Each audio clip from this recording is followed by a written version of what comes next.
The importance of your story in the movie Freedom Writers, which is based on the true story of teacher Erin Gruwell, played by Hilary Swank, and her students at Woodrow Wilson Classical High School in Long Beach, California. We see the power of sharing our story. Gruwell, a new teacher, has the near impossible task of teaching English to a group of at-risk students who are practically written off by other staff at the school. After hearing one heartbreaking story after another and making little to no progress, this passionate teacher had an idea. With her own money, she bought each student a simple composition notebook and gave them one assignment. The students were to simply write in their notebook each and every day. It could be something in their lives, past or present. You don't have to show it to me. I just need to flip through in order to see that you did it. If you want me to read it, put it on this shelf and I'll read them. The next day, almost every student left their notebook on the shelf for Mrs. Gruwell to read.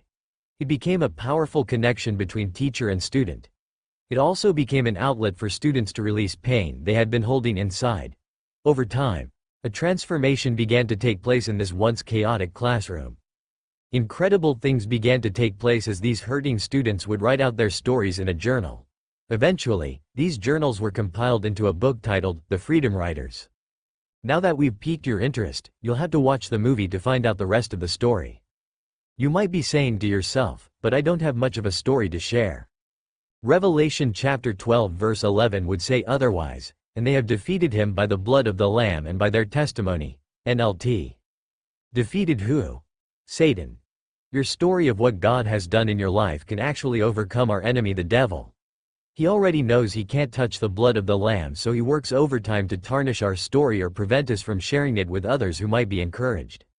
One way to get really good at sharing your story is to develop a consistent writing habit. What would happen if you bought a simple notebook and began writing in it for just 15 minutes each day? Would you be willing to take that step and see what happens? As a practical first step, we want to encourage you to begin writing down a list of stories from your life. These stories can be big or small, funny or serious, common or unusual. These stories are your unique experiences. Someone around the world is waiting to hear it. Prayer. Lord, thank you that you've given me a story to share. Thank you for the unique experiences you've brought me through. Help me to have the courage to share my stories with others.